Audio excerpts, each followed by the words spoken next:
LDNRBS. We have another special guest in the building. Why are you? Because I'm thinking over because you're going to say we had a little bit of a personal joke over there, but Statelezz, let's give him a clap out here. You was just about to say. It's just a tongue twister right here. You got sometimes, you know, it is. About to say, right? It's a tongue twister. But no, they rectified it, so that's Yeah. Say again. Statelezz. Statelezz. There we It's go. like stateless. You have no country of origin. I'm stateless. Talk your And that talk. actually is the truth, because Yeah. I have a problem with the Home Office and all sorts. Well, this is a great conversation to have then. This is a great conversation to have. I will entertain you right now. 100%. So, let's start this off. So, anyone that doesn't know you, introduce yourself and what do you do? I am Bilal Fawaz. That's my government name. I'm stateless in the music scene, and I box for England. I am number one in the country. I represent Great Britain. I fight for the country since I was a kid. I've fought against Ireland, Germany, and so many countries, and I've never lost. I'm pretty good at what I do. I was even offered about £250,000. All I had to do was put my name on a piece of paper and sign it. Me and Anthony Joshua came out of Team GB camp, and I couldn't sign because I'm an asylum seeker. I'm a refugee. I came from Nigeria when I was a kid as a slave, and when I came here, I was in the system. That's why I say that your story is a very, very interesting one. Yeah, we definitely are about to. If you want to know my story, just go on BB Bilal. You can go online, yeah. See sports news. Yeah. I'm there, and you will tell you everything. So let's go way back. Now, we all know that you have a boxing history. Yeah. So let's talk about, like you said, you being in a position where you were going to go further in your career and then it being halted. What happened? The reason be is that I came here when I was a minor. My uncle brought me here when I was 14 to meet my dad. Yeah. And I never knew he was lying. He never said the truth. So he dropped me in a house, and then I never saw him again. Right. I never saw my dad. So I was in the house for 4 months, and I couldn't go to school. I couldn't do anything. So I was a bit petrified and of course hurt inside. So I ran out of the house and I was crying on the streets. I was a kid, 14 years old. By the way, I was a freshie because I came from Africa, so I didn't know anything. Right. And a man just saw me on the street and said, I know where to take you to. He took me to the social services, and ever since I've been with them, I never had no parental guidance. Right. So I deviated from the path of a good behavior. Yeah. I started smoking. I started hanging around. I got addicted to money, and it just went crazy. I never hurt anyone. I never killed anyone. I never robbed a bank. Yeah. I was just money orientated. Right. I got on the bus without a bus pass. I had girls around me. I wanted to show off. I had, I was naughty. Yeah. And I guess that comes from the no guidance thing. No parental. I had no mom. The system was my parents. Right. So when I got to the part where I want to sign a contract, the Home Office said, well, before we give you a work permit, we have to identify if you're a worthy citizen to be in the country. Before we get to that, though, you managed to, from a very, I guess, traumatic place, from certain things happening when you were younger, you managed to push yourself to that height. How did that happen? That happened because of what had happened in the past. Because what has happened in the past, that crazy life and crazy situation that it built me up strongly, mentally, and I wasn't a fighter without that situation. Those events, it set a ripple into the future that made me who I am today. If I was brought up in a house with my mom and my dad, I probably wouldn't be this tenacious. I wouldn't be this ambitious, this driven in the goal that I want. So I think I have the fire because of what has happened to me. Amazing. So now you got to that point where you were about to sign the contract. Yeah. What happened? They said we need a work permit. I needed to produce a passport. I needed to give a work permit. And Frank Warren said yes. The legendary Frank Warren. Frank Warren, Eddie Hearn. They know me. They were going to sign me because I came from Team GB. So they said, yeah, bring a passport. And I just said, this is it. I have no way of providing a passport. That I have no passport. I have no way of, no country of origin. I can't do anything. They said, when you get it, come. So the Team GB wrote a letter to the Home Office saying, this boy is talented. He's been chosen for 2012 Olympics. I was chosen for Olympics. I was chosen for the 2016 again because I beat every number one boxer they have. I'm a light middleweight champion, welterweight champion, and a middleweight champion. It's never been done in the history of boxing. And they said I can't progress because if I do sign a contract, then the Home Office knows I will be in a tremendous situation. So they couldn't give me what I was destined to have because I didn't have the platform to put my foot on, which is a work permit or visa or country. So what happened after that? I guess that is a massive stumbling, just very hard to go past Really it as such. hard, Yeah. man. Yeah. So what happened? Fair. Yeah. I got married because they said if you get married, you will get the papers. Right. Yeah. Are you still married? No, I'm single. Okay. I'm single. Yeah. I got married, and when I got married, the Home Office said, yes, we believe you're married, but in the eyes of the law, we believe you did that because you wanted the papers, so we're Wow. not acknowledging it. So How we can they were prove in that? love. I met this girl when she was 17, I was 19. We were together for 6 years. We live in the same house. We had Yeah. 2 cars, and then all of a sudden, they didn't believe what I was trying to say. And Mentally, what did that do to you? Because obviously you look at someone, you said the 2012 Olympics. We all know yeah. that's the same time that Anthony Joshua did what he did. I was there. There you go. So, and you look on what he's gone on to. So mentally, what did that do to you, initially? I became an alcoholic. Right. I turned to drugs. I lost everything. My title. No one could touch me. No offense, but no one could me. I was the number. You can't swear. You can't swear. It's too early. It's too early. Well, you can't do it. But I'm just yeah. saying, you can check you Google me or whatever. I was the man. I am still the man because I'm still fighting. I turned to my mentality. My focus just deviated into a place where it was dark. Right. And then my wife divorced me. And then I lost my title, lost everything. And I didn't have a place to live because the Home Office says, Bilal, we know you're in this country, we know of you, but we're not giving you a work permit and we're not giving you any money to sustain yourself while we're waiting to decide what your outcome is going to be. Wow. So I'm still in that predicament. I'm not allowed to work. I'm not allowed to claim benefit. But I'm allowed to walk the streets of London. I just came out of the detention center this year. I also came out of the detention center last year. And they arrested me for the same reason. They wanted to procure a document, an ETD, indicates an emergency travel document. The Nigerian embassy said, yes, we know of this guy. We know of him. But he's not in our system. So we can't take him to Nigeria. So there's no point for the Home Office to be contacting the Nigerian embassy to deport me to Nigeria because Nigeria doesn't want me. Right. Lebanon doesn't want me because I'm half Nigerian, half Lebanese. My father, I never knew him. Yeah. So I am stateless, hence the name. Wow. Right. That has just come around full circle. That's the first time I even realized. Wow. Okay. You never asked the meaning. Until now. The mental meaning of that. Yeah. So even down to that concept, I guess you've gone through a lot. I have. During that time period, what's happened to you? I don't even know where to start almost. Literally. What happened to me was Because I've got to say too, one thing I have seen, as always, people know I'm a geek. I watch everything and I see everything, or I try to at least. And it seems like you are trying to make a difference with your story. Yeah. So, tell me about it. I am because I'm not an idiot. I'm not driven by ego. I'm driven by intelligence. I have a brain and I'm using it. A lot of people have it, they don't use it.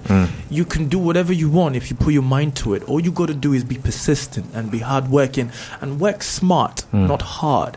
And I channel all my energy through different avenues, and I want to help people, talk to young kids because I see you working with a lot of kids. I work with a lot of kids and they love my energy because the moment I leave them, you can see the delightfulness, the joyfulness, that they flourish in their spirit. And that can only come from someone that has been in the position where those kids are or where they're going, and someone can say, no, don't go there, this is the right path.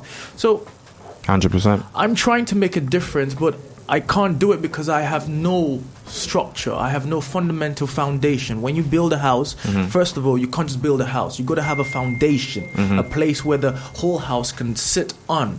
I don't have a foundation. So I decided to deviate. Life deviated me. I wanted to belong to certain groups. I wanted to belong to certain people. And the friends that I was trying to be around, they were not going anywhere in life. They say birds of the same feather flock together. Show me your friends and I will tell you who you are. So I got in trouble. I got shot with a gun. I got stabbed about 25 times. Damn. I almost died. I drove myself to the hospital.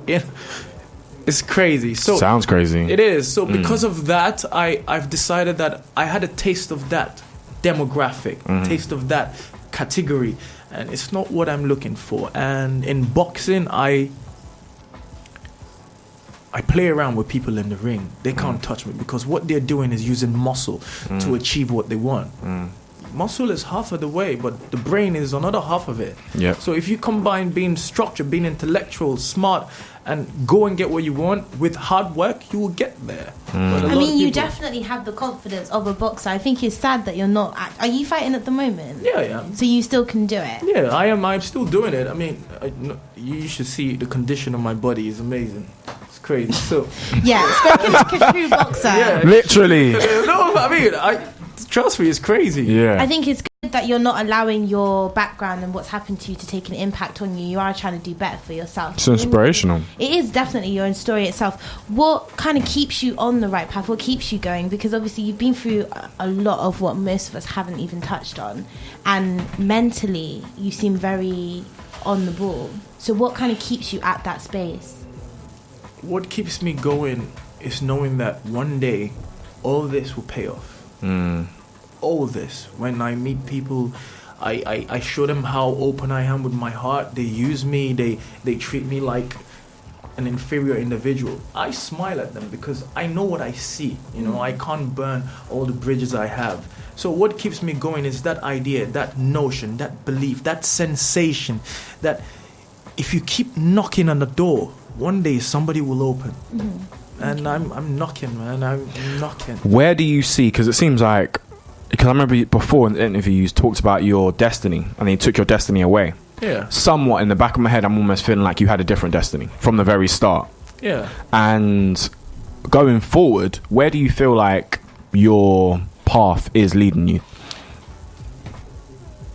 If I tell you 5 plus 4 is what? 7. I mean, 5 plus 4 is 9, right? Yeah. Okay. That was a moment, but yeah, go on. 8 plus 1 is 9. Yeah. 7 plus 2 is 9. Yeah. 11 minus 2. Where are we going with this? Yeah. It's different journey, but the same destination. Right. So I don't know where I'm going, but I can feel it. It's right there. So I don't know whether it's music. I don't know whether it's boxing. I don't know whether it's being an artist or being a motivational speaker.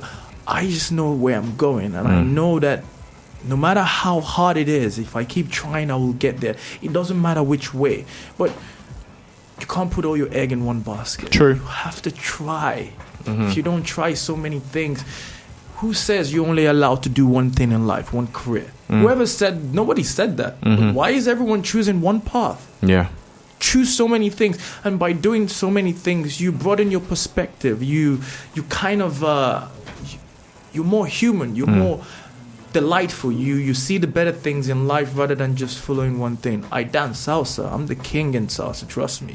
I dance kizomba. I'm amazing with that. Talk that talk. Yeah, trust me. I'm a boxer. I play the piano. I write my music. I edit I do video directing. So, and to be honest, I've got to say, from someone that come from a place where, like you said, you got dropped off at someone's house and then you ended up going into care, to take it to where you've taken, there must be something special within you. I think that's clear. No one can deny that. So I think I also want to ask for anyone that is like a younger version of you, because there's many children out here that go through those types of experiences or get blocks put right in front of them. What would you say to them? I would say that blocks that they have that is in front of them, they should be happy to have that blocks. Because that block is what will make them stronger. I always say embrace your pain. Yeah. I always say that. If you find something hard, you need to do that thing more, because by doing that you will get better at it. If something is hard for you and you relent, you will always stop at that point. You will never have the discipline to push further than that. When you encounter something that you don't understand, don't surrender with it. So if you have that block, and that block will come from a peer pressure, it will come from friends, and those friends will be the one telling you, don't do this, or you can't do this, fam, man, don't do this, fam, you get me in it. But they are only speaking from their own personal opinion about themselves. They do not know what that other person feel and how passionate he is about his agenda or his endeavors or what he has as a goal. So when you let another man dictate